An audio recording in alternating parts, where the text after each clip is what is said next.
Um,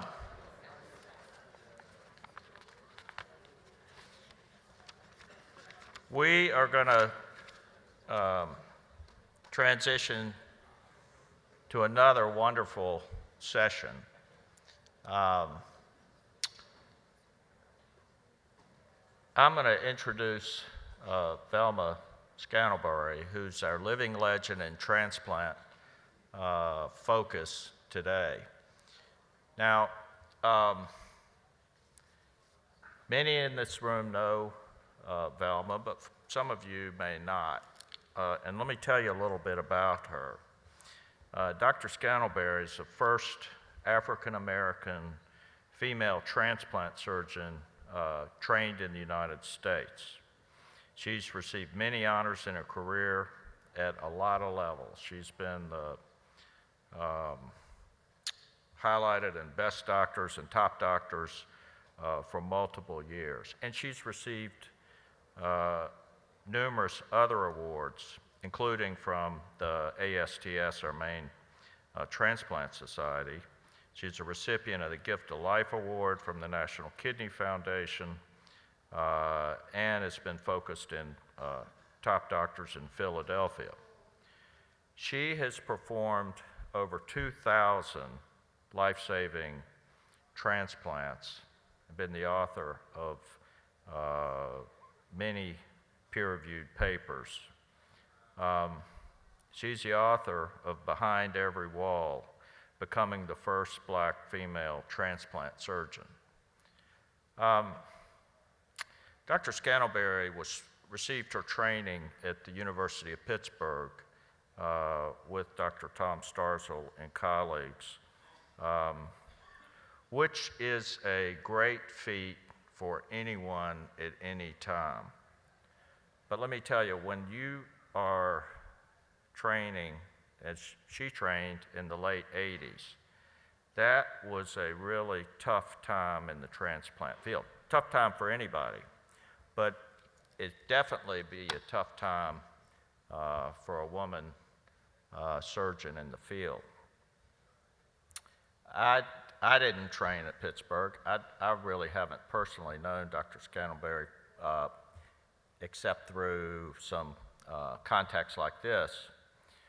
There are a number of people in our society, though, some here today, who trained with Dr. Scantlebury, and I've talked to them a little bit. How was that time at the University of Pittsburgh, and how did it go when she was training? And to a person, what's interesting to me is what I was told, which I'm sure is true. It was a really challenging, tough time. Basically, you're on 24/7, being called in. There was really not any consideration for how long have you been up, what have you been doing, are you ready to go? The other thing I was, to a person, told is Velma is a real deal.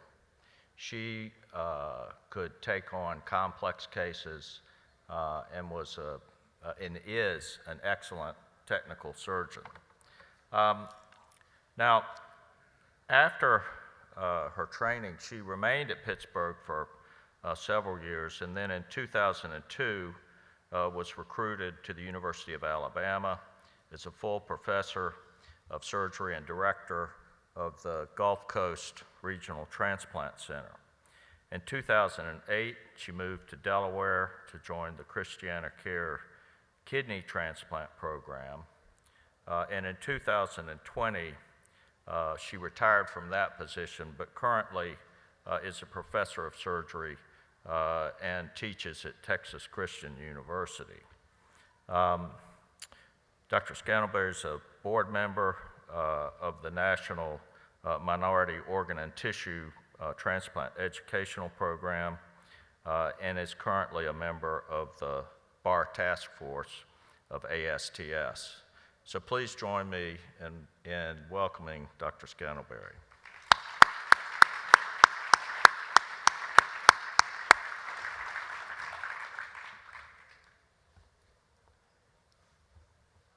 This will advance your slides. Thank you, everyone. Thank you, Dr. Chapman, for that introduction. It's a delight for me to be here today. And, it's kind of not the best to follow such an outstanding presidential address. But the one thing that I wanted to do was to play my favorite song. Sam Cook is one of my favorites.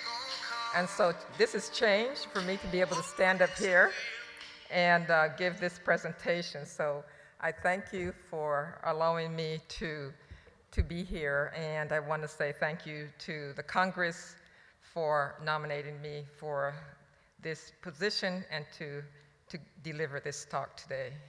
As you can see, I have one disclosure for my work with CareDx.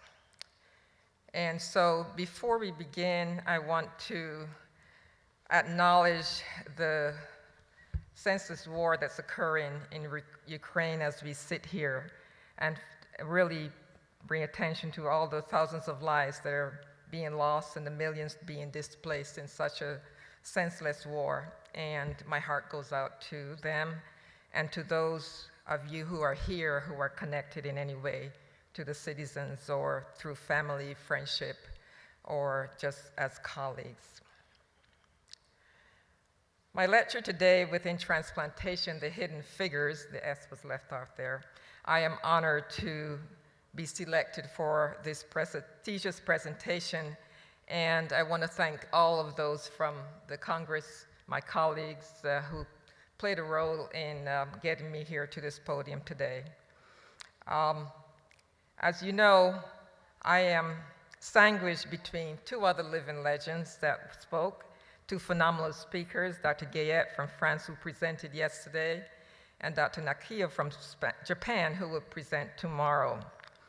And it's always best to start your presentations or your living lectures with a bang and end with a bang. But being in the middle is sort of like being the middle child. The expectations may be a little less, but it also takes the pressure off of me because there's something good to come tomorrow. But as unique as middle children are, I will do my best to enlighten you in one way or another. So my background is in transplantation, as you heard from Dr. Chapman, and that's only part of the curriculum here. But I want you to stay with me, even though you may not be quite partial to a transplant.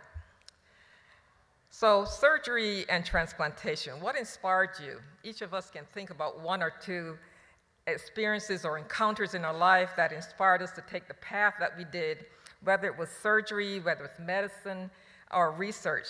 And we are all aware of the history of surgery and the idea of removing or replacing diseased parts. Our damaged parts has been around for over 3,000 years, and this started with the sainted physicians of Cosmos and Damien. And much of what we do today is because of the inspiration of those who sought answers before us. And we can say we do what we do because of our own calling, or be it an inner drive to do something or accomplish a goal. And so when I asked Siri the definition of inspire, she says to fill someone with the urge or ability to do or feel something, especially something that's creative. So how did it all begin? We know that the technique of harvesting skin and transplantation was approximately over 3,000 years ago with the Hindu Talmud cast, in which skin grafting was used to reconstruct the noses of those who were amputated as a means of judicial punishment. So even though they were disfigured, there were those who were inspired to do something about that disfigurement and attempt to place skin grafting. And so more modern uses of skin grafting were described in the mid to late 1900s. And this started with Jacques Louis Riverain. And he started the idea that really perhaps it's more about using skin grafts, and he used the thick skin grafts were used before that time but prevented revascularization. And he came up with a landmark advance in which he took small, thin, split thickness grafts that would heal, and this became the idea of pinch grafts. and he used these to cover open wounds. In 1871, the British surgeon George Pollock described a set of successful autologous grafts on the same patient where homografts didn't heal, one that he took from himself. And most notorious was Winston Churchill, who during the South African War of Independence in around 1900 actually donated skin to help heal the wound of one of his fellow colleagues, and by 1944 it was said to be successful because the graft was still present. So we see that in a movement that initially started with an inspiration, we have many who have this desire to find solutions. And so we are often inspired, and they were inspired by others who allow them to be creative in their imagination. So my inspiration was my mother. I was born on the island of Barbados, a beautiful little island in the Caribbean, and she knew my inspiration to become a doctor. At the age of 8, I had the death of an older sister while she lived in England, and for me it was that unknown about how she passed, what happened, why could she not be saved.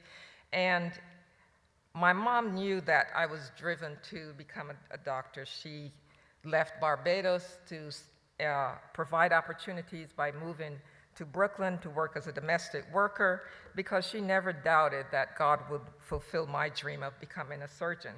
She knew she was my inspiration. She knew that I was passionate. So it was her drive, her determination, and her fortitude were own qualities that I embraced in my own journey to become a surgeon.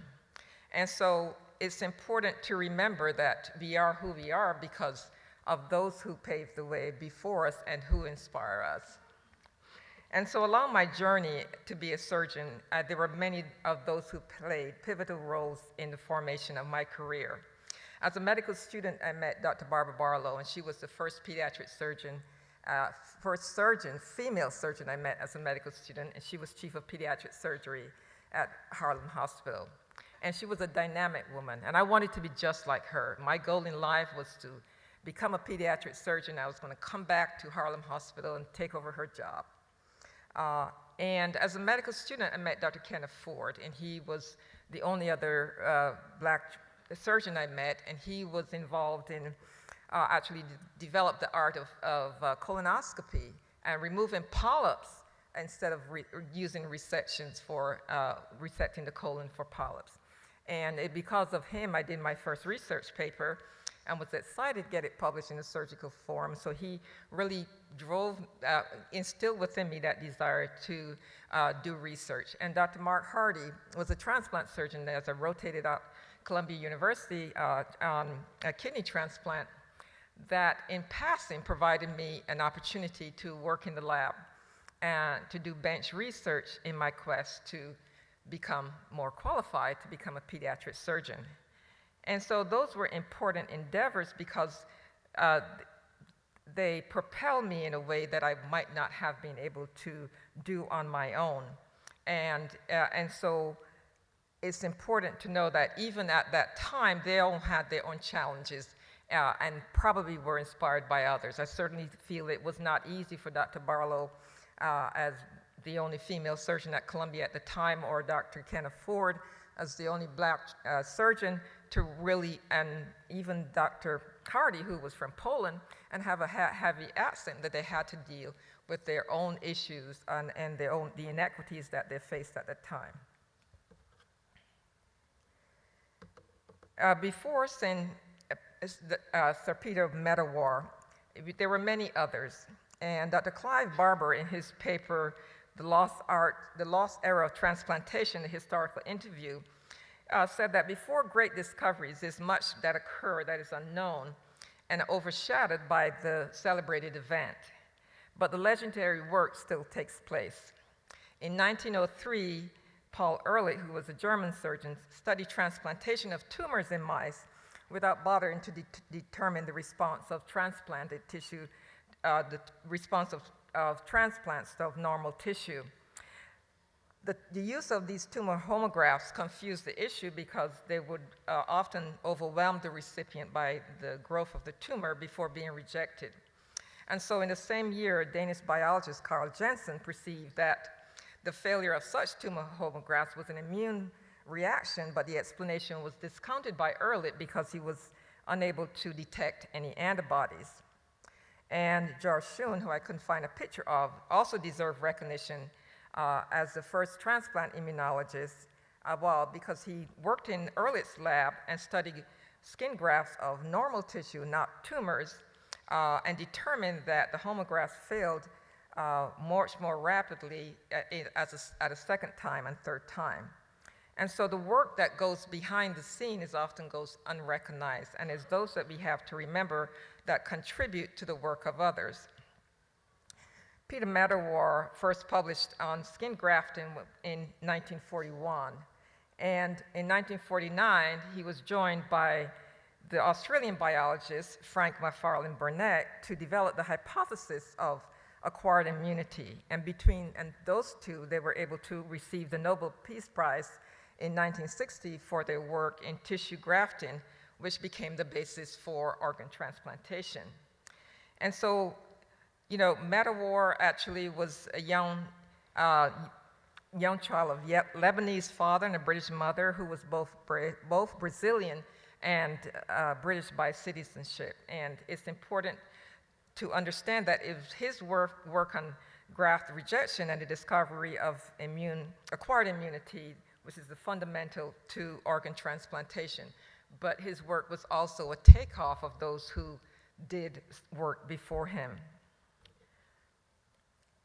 Other notable pioneers were Matthew Jabolet and Julius Dorfler, and while Alex Carrel is commonly credited with originating both vascular suturing and the use in organ transplantation, and was awarded the 1912 Nobel Prize for his development of these techniques, and he is deserving of that. But he was actually not the first in the endeavor. Matthew Jabolet, who was chief of surgery in Lyon at the time, where Alex Carrel trained, actually was instrumental in successfully approximating a severed carotid artery of a donkey with interrupted sutures, everting the vessel wall and capturing the intima. A year later, Julius Dorfler, a German, used the same fine needles in continuous silk suture to really bring vessels together. Carrel only adopted this method a decade later on the advice of Charles Guthrie after he initially advocated for partial thickness skin grafting. And so there's a lot of success, or what we would think of unsuccess, that goes behind those who become successful. And so even with kidney transplant, we know that in 1933, the Russian surgeon Voronoi performed the first human-to-human kidney transplant. This kidney was procured about 6 hours after the donor death, and it was transplanted across, obviously, a tissue, a major blood mismatch, and likely accounted for his prompt failure. But he also performed 4 other homografts between 1933 and 49 before the whole idea was rekindled in 1950 by a Chicago urologist, Richard Lawler, who performed a human transplant. But the patient was likely in stage 4 kidney disease and was not on dialysis. The procedure was said to be of no scientific significance and no benefit to the patient, who survived years later with declining renal function, but you still have to give him credit because what he did likely inspired others and contributed to what others did. René Kusch in 1951 and his team performed 9 kidney transplants, most of them from deceased donors. The 9th one was from a mother living donor to her son and lasted 3 weeks. And so those things were significant leading up to what we know as the successful kidney transplants that occurred in 1952 at the Peter Brigham. And so those things, there's so much that goes before the success. When we think about legends and those who paved the way, there's a lot that happens behind the scenes. And so for my own experience in Pittsburgh, I did my multi-organ fellowship under Dr. Thomas Starzo. who is, what we call the renowned and phenomenal father of liver transplantation.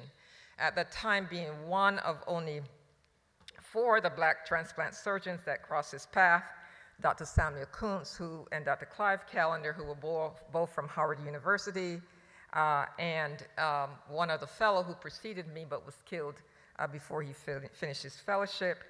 I was the only female of color. He was very compassionate. He was aware of many of the issues that face minorities or people of color. And in his book, The Puzzled People, he quoted a portion of Martin Luther King's letter from Birmingham jail, where he addressed the benevolent master class that rule the disenfranchised minority by a group who feels they had superior knowledge and wisdom. And so what does all have to do with transplantation? He saw patients with chronic illness as making up a collective minority who must compete with the majority of those who were not burdened by such diseases. Such patients were invalidated and became the subject of those who cared for him, both from the nurses, from the doctors, and from all involved in the care. Dr. Stargell did not believe in deceiving patients about the validity of anything that was unproven, or even he really wanted them to play a role in the decision-making about their own health, because he believed that such can truly result in the loss of the much-needed public trust that's needed within our medical institutions and healthcare system. And so he was also very astute when it came to looking at the inequities and disparities even within transplantation. He first introduced me to, as a clinical fellow, to assessing the dearth of black patients receiving liver transplantation. And one of my first presentations was looking at our own data and why there was such disparities. It was Martin Luther King who said, of all the forms of inequities, injustice in healthcare is the most shocking and inhumane. And Dr. Stargell also pointed out that one of the things that we needed to look at was the obvious delineation of patients of color when it came to kidney transplantation and the data between black and white patients, and these were reviewed. And so there are many aspects of transplantation and surgery where we have many hidden figures, those who are behind the scene doing work that may not necessarily be recognized. And as a transplant surgeon, my life has been shaped and influenced by so many other legends whose work may not be forefront and center, but who are definitely need to be credited for why we're here today. My work continues to center around education, access, and empowerment of patients when it comes to transplantation. And although there remains many moral and ethical issues that persist in the field of transplantation, the real heroes are really our patients and the ones who continue to inspire us and to drive us to do what we do today. And so there are many hidden figures in transplantation, legends, both great and small, who contributed to vast innovative research that occurred, all who contributed by inspiring others to move beyond our own comfort level by believing in their own beliefs and their driving force. And so these are some pictures of Dr. Stargell with, in his early days, Dr. Shona Wasuki, who was really innovative in doing hepatobiliary surgery, and even from the pathologists and the immunologists involved in the work. And whether it's University of Pittsburgh, whether it's Minnesota, there are so many transplant programs that contributed to the development of inspiring legends, those great and small. And so, in conclusion, I hope that each of us will allow our own light to shine a path for others so that they can be inspired by what we do. And to be inspired is great, but to inspire others is incredible. And I thank you for allowing me this opportunity to speak to you and to be here delivering this middle living lecture. Thank you so much.